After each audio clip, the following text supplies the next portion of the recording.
The Adventures of the Saint, starring Vincent Price.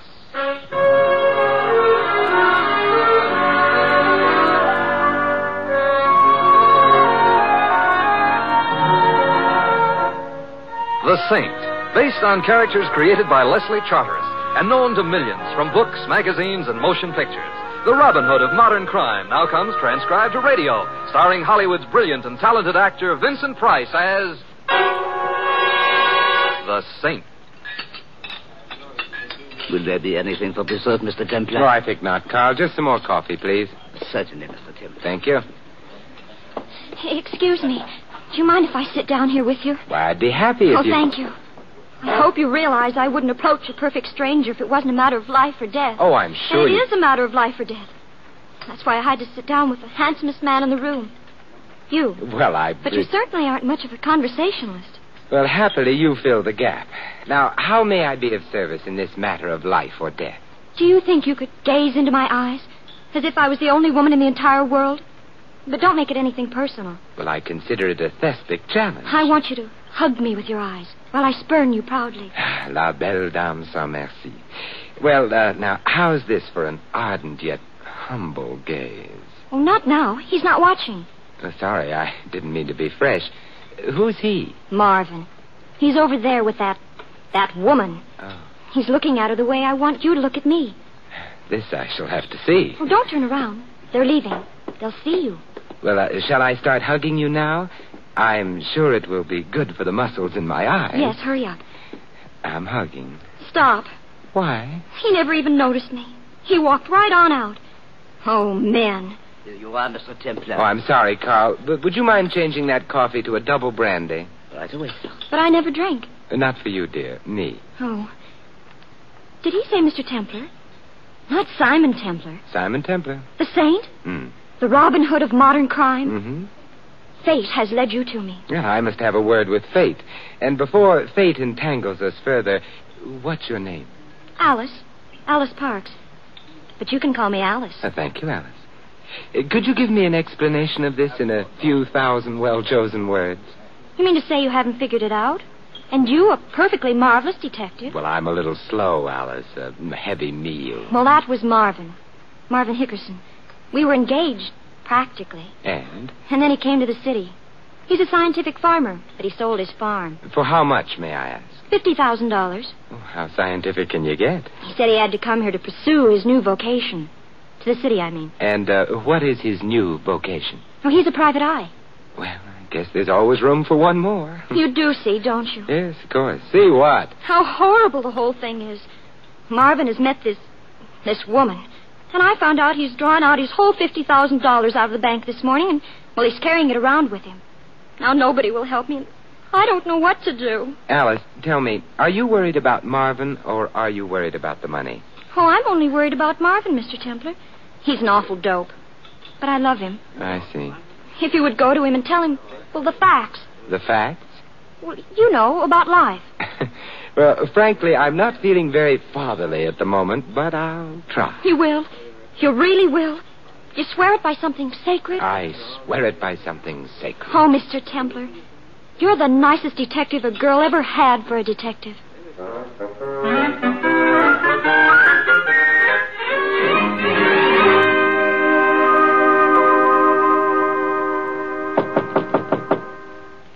Come in. Mr. Hickerson? Marvin Hickerson, private eye. Come in, come in. Oh, thank you. Now, what's your problem, Mr. Templar. I wanted to talk to you about a girl, Marvin. A girl? You were in your apartment alone, and then she walked in. Well, not exactly. It was more in the The make nature... around her shoulders meant money, and her smoldering eyes meant trouble. Marvin, a tiny pulse started to beat in your temple as she swayed closer. And it became a tom-tom as she threw herself into your arms, murmuring words of passion, of fear, of... Marvin, get a grip on yourself. No girl? Yes, there is a girl, Marvin, but you are not Sam Spade. Ah, you noticed, huh? Well, we've all got to start somewhere. True. And I can't take your case anyway. I'm involved in a big deal. Marvin, Alice is worried about you. Alice? Mm-hmm. Mr. Templar, Alice Parks has got to learn that I am not a child. I'm a... A man? I'll accept that. And the sooner she stops interfering in my affairs, the better it'll be for everybody. Just because I now happen to be going around with A woman? Definitely. A woman who is going to put me in way of making a great deal of money and... Hello, Marvin. How are you? Hello, Mr. Dorgan. Who's your friend, Marvin? This is Mr. Templar. Mr. Templar, this is Mr. Dorgan. Honest Jack Dorgan.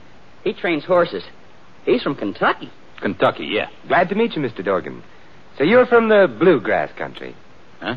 The bluegrass country, the home of fast horses and beautiful women. Where's that? Kentucky. Oh, yeah, sure. Come on, Marvin. Sure, Mr. Dorgan. Would you excuse us? We got a very important appointment. And Marvin has also got $50,000. Who is this guy, Marvin? He's got nose trouble. Mr. Templar, if Alice Parks thinks I need someone to protect me, she's mistaken.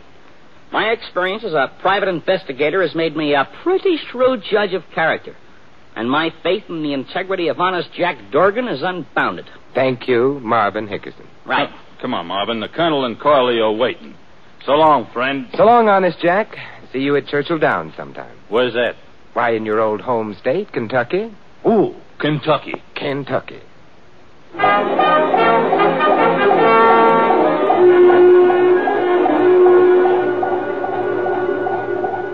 Mr. Templar, I'm worried about Marvin. Why doesn't he come? I'm a little worried about him myself, Alice. I didn't have quite the same faith in honest Jack as Marvin did. In this penthouse.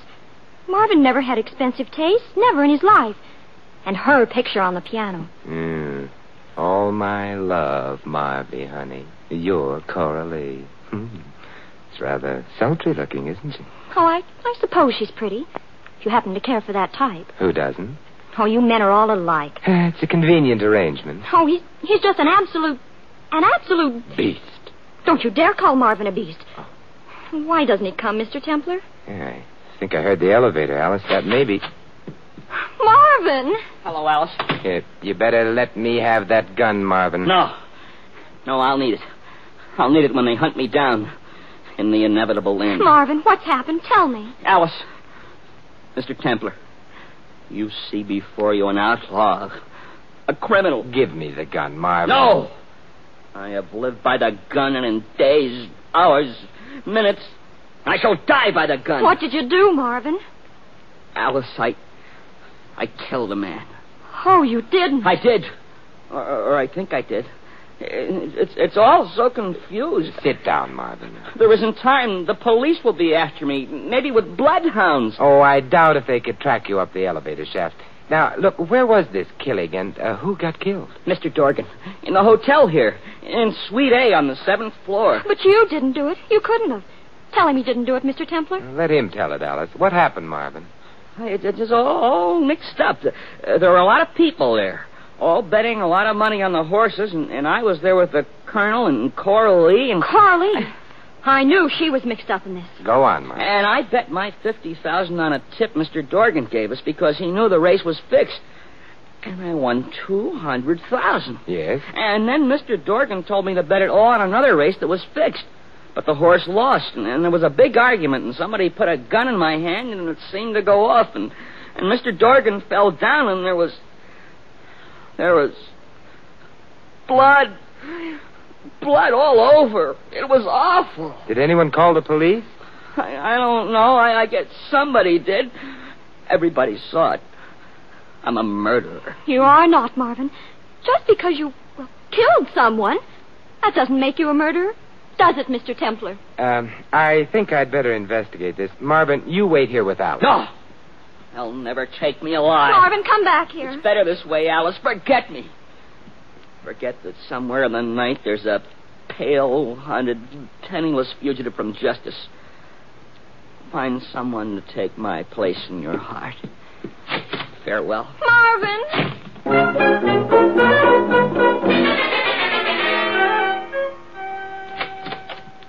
Oh, Mr. Templar, didn't you? No, Alice, I didn't. He was already in the elevator. Oh, what are we going to do? Did he really murder someone? I think we'd better go find out. Come on, Alice. Where are we going? To Suite A, 7th floor, to see whether honest Jack Dorgan has really gone to his old Kentucky home.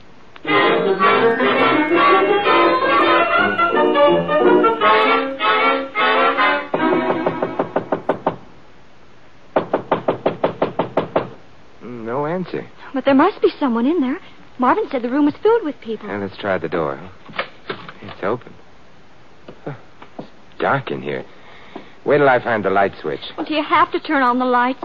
Can't we just leave? Oh, we have to find out, Alice. There. Well, it's just a perfectly bare room. Doesn't look much like a gambling den, does it? You don't see any body? I don't see a sign of anything. Well, then it didn't happen. Marvin was just imagining things. There wasn't any murder at all. Now, this doesn't look much like a room a murder was committed in 10 minutes before. Oh, let's go, Mr. Templar. Let's find Marvin and... Mr. Templar, what are you looking at? That spot on the floor, Alice, that stain. Oh, Mr. Templar, it isn't... I'm afraid it is blood.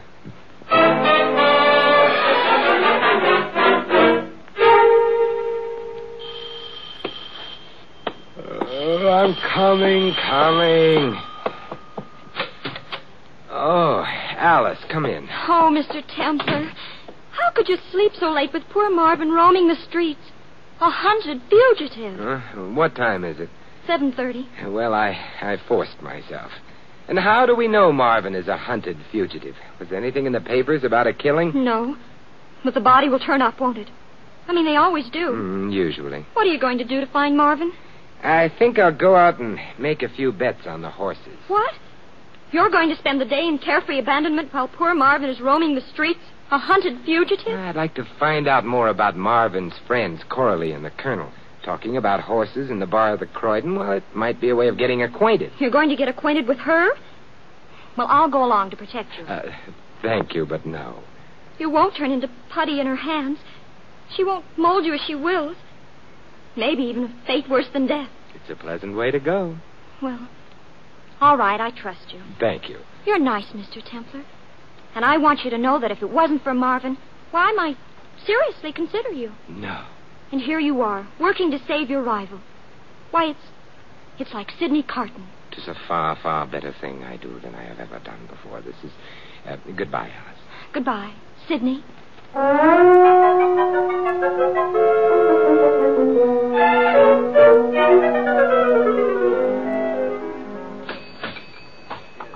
Another scotch over ice, bartender. Yes, sir. I seen you studying the form. Got anything good going today? Not a thing, but my luck generally is bad anyway. You and me.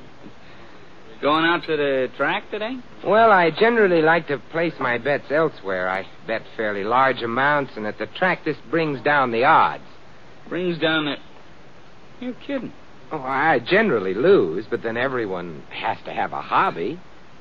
Yeah. Everyone has to have a hobby, doesn't he, Miss Carstairs? Yes, indeed, Joe. Excuse me. Would you all think I was just terrible if I started up a conversation with you? Just as bold as that? I would think it was terrible if you didn't. You all, that is. Oh, you're making fun of my accent.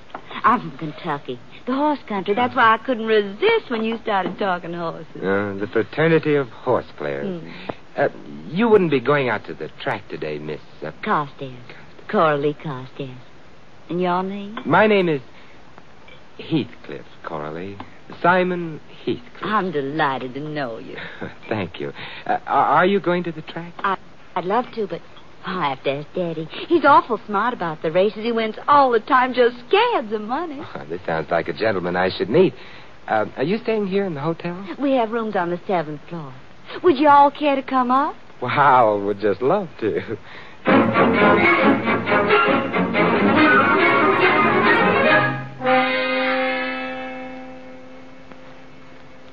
Daddy, I'd like to make you acquainted with a friend of mine, Mr. Heathcliff. Simon, my father, Colonel Carstairs. How do you do, sir? Well, pleasure, real pleasure. Now, sit down, sir. Oh, thank you, Colonel. Simon's a horse player, too, Daddy. I told him about you making simply scads of money on the races. You what? Coralie, I've asked you time and again not to mention my business to strangers. But, Daddy, all I said was you made scads of money. I must apologize, sir. You see, the fact is, you look like a gentleman I can trust. The fact is that, I bet on races only when I have definite information. You mean fixed races? Well, you might put it that way, yeah. Sad that the sport of kings should have fallen to such low estate, but as long as it has, there's a profit to be made by knowledge, handsome profit. And, I don't mind saying I have such knowledge. Could you give him a tip, Daddy? Oh, I couldn't ask anything like that. Oh, well, perhaps you can do me a favor, sir. I have a horse going in just a few minutes, but the horse parlor down the hall here has been refusing my bet. You see, I'm too heavy a winner for them. If you would care to place the bet for me... Why, I'd be delighted. Good. And, those little something for yourself. Just down the hall there, just down the hall, Suite A. Shall we go? Oh, by all means. After you, sir. Oh, not at all. After you. Come, Coralie. Coming, Daddy. I'll give you the money before we go in. 40,000 on Brave Fox. And whatever you want to add of your own. 40,000? Oh, that's a lot of money, Colonel. Chicken feed, boy. Millions in this thing. Millions. Oh, here we are. Remember the knock in case you come back by yourself. 20 across, stop, Sarah. Okay, you're in. Well, this is quite a place. Good afternoon, Fred. Fifth race off yet? Just about, Colonel. But I'm not betting, Fred. No cause for alarm. But Mr. Heathcliff here would like to wager. Certainly, sir. The cashier's booth right over there. Thank you. Brave Fox to win. Hurry. Yeah. 40 across, that's right. I'd like to place 40,500 on Brave Fox to win. You're just in time, sir. 40,500 to win. Yes, sir. Third and high, Liam. 40 across. Did you make the bet, Tom? Right, and I bet 500 for myself. It's all I had with me. Well, small dividends first. Big ones will come later. Okay, fellas. Quiet down. The books are closed. And there they go. Oh, Tom, listen, here's the race. Oh, how exciting. At the half, it's Una's choice by a head. See me first, the Bourret Zach in top hurried by 2 lengths, and Brave Fox. You're sure of your information, Colonel? Nothing to worry about, my boy. Not a thing. At the 3/4, still Una's choice by a head. Bourret Zach by 1. See me first, and top turret by half a length, and the Brave Fox is trailing. Daddy, what's the matter with that little old horse? I don't know. I can't understand why he... Bourret Zach is taking command by 2 lengths. Owner's choice is second, and the top turret, See me first, and the Brave Fox is beginning to close ground on the outside. Come on, Brave Fox. Can he do it? He'd better. They're coming down to the line of finish. It's Bourret Zach and top turret with Brave Fox on the outside. And now it's a Bourret Zach and Brave Fox. A Bourret Zach and Brave Fox. And the Brave Fox gets up to win it by a nose. Simon, we won. Oh, I certainly have to hand it to you, Colonel. Let's step outside the hall for a minute, son. I just didn't want the boys to hear. Well, sir, my information is always correct, my boy.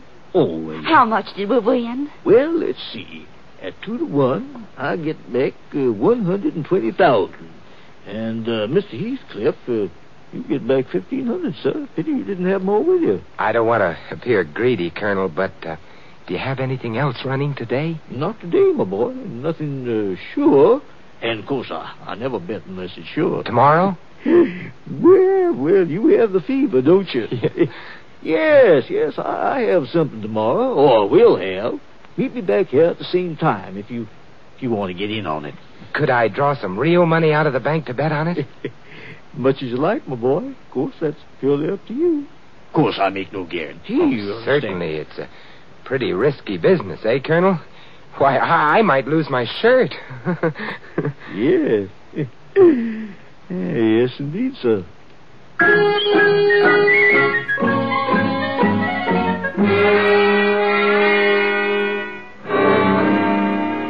But I don't understand, Mr. Temple. You actually won $1,000. Come on, Money, Alice. The whole place is working with the Colonel. The race was actually over before I bet. They let me win the money. But why? So I would go to the bank tomorrow, draw out 30 or 40,000, and come back and bet it. And then I'd lose. Oh. Was she very pretty? Who? Coralie. Well, if you care for that type. Marvin did. Yeah, it's a sure sign of 20/20 vision. He hasn't come. Marvin.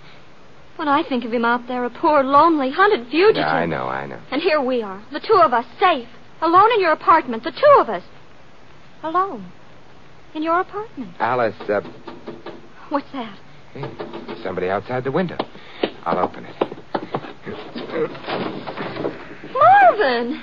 Gee, how'd you recognize me? I was wearing dark glasses and a mustache. Come in, Marvin. We recognized your voice. I didn't say anything. Where have you been, Marvin? Skid Row. How awful. That's where I belong. I'm a human derelict, a hunted criminal. Are you hungry? No. I ate at the Sunshine Mission. They wanted me to stay and sing tenor in the choir, but then I read the paper and came here. Is there any hope? Marvin, look, I want you to stay here tonight. Tomorrow you're going to the police and give yourself up. Never. It may not be as bad as you think. You're going to give yourself up and then send the police over to Suite A, the 7th floor of the Croydon, where I will have just been swindled out of my money, just as you were. I was swindled? Gee, they had a nerve swindling a private eye. Yeah, some crooks just have no decency. But Coralie wasn't a crook. Was she? I'm afraid so. Gee. Marvin. Oh, I suspected her, of course, all along. Now, look, here's the plan, Marvin. I'll be there at 2 o'clock. You walk into the police station at 2 and send them over. That would give me enough time to lose the money. Have you got that? Sure. I'll give myself up. Well, I'll go with you, Marvin. No, Alice. A woman's place is in the home. You wait here until I get back. How long will you be? If I'm lucky, 10 years. Oh, Marvin. Alice. Oh, brother.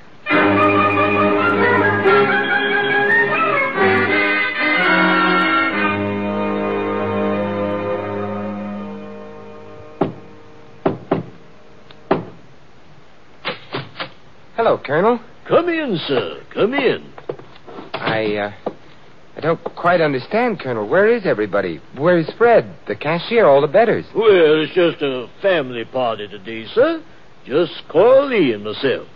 Say hello to the gentleman, Coralie. Honey. Hi, stupid. Yeah. Coralie seems to have lost her southern charm and refinement, Colonel. Yes. Yeah, it's a pity. I constantly try to impress on our cast. Of course, we are all actors in a way that to be successful, you must live your part 24 hours a day. But there's not the same pride in craftsmanship there was in my day. Sit down, sir. Sit down. Thank you. What gave me away? Simple thing, really. One of our personnel saw you with young Marvin Hickerson the other day.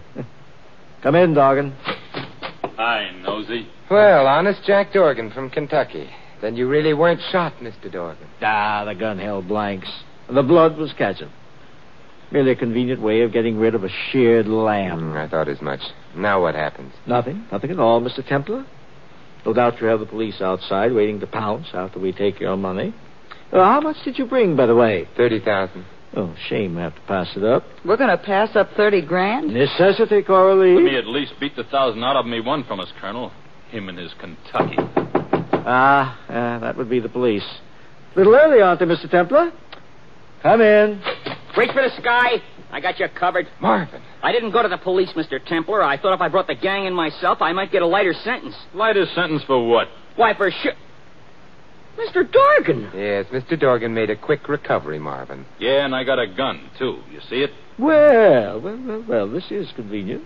If the police aren't coming, then we can take Mr. Templar's 30,000. Although, of course, I deplore violence. Offends my sense of southern hospitality. Stand up, Templar. Oh, my feet hurt. Stand up. You forget.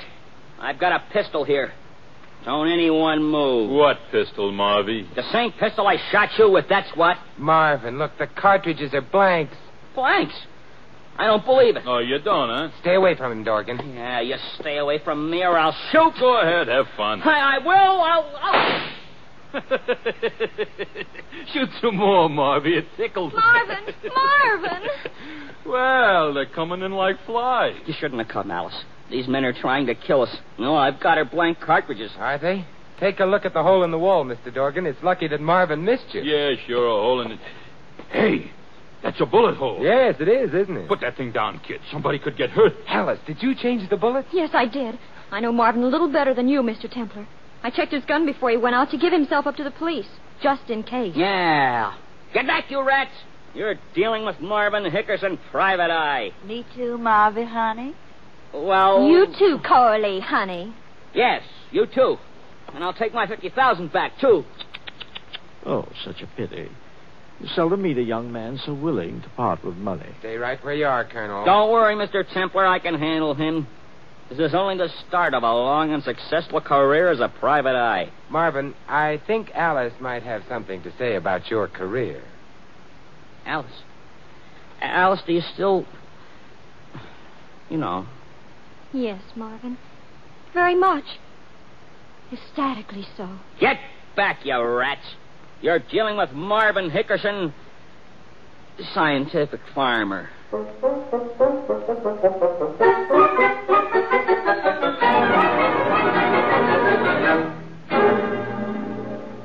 You mean this is goodbye, Alice? Marvin's waiting outside, Mr. Templar. I guess that, well, it just wasn't meant to be. You and me, that is. C'est la vie. I agree. But I want you to know that I'll always remember you, Mr. Templar. From the first moment in that restaurant, when you hugged me with your eyes. That was a moment, wasn't it? Golden. And when the first child comes, we'll name it Simon, after you. No. Yes, Simon, forever and ever. I'll be very honored. Just think, by tomorrow, I'll be Mrs. Marvin Hickerson. I wish you'd promise me one thing, Alice. What, Simon? Don't ever take the hick out of Hickerson.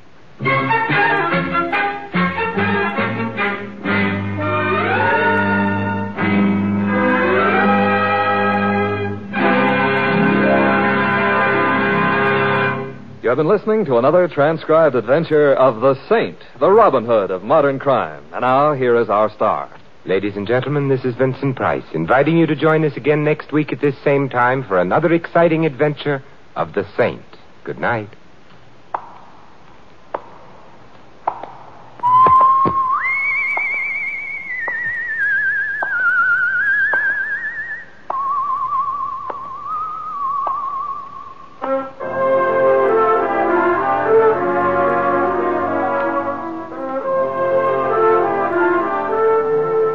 This story of the Saint was written by Dick Powell. Our cast included Leslie Banning, Maggie Morley, Victor Rodman, Edmund McDonald, Herb Vigran, Bill Tracy, and Barney Phillips. The Saint, based on characters created by Leslie Charteris, is a James L. Safier production and is directed by Helen Mack. Vincent Price is soon to be seen co-starring with Errol Flynn and Michael and Prell in William Marshall's production of Bloodline. Your announcer, Don Stanley. 3 chimes mean good times on NBC.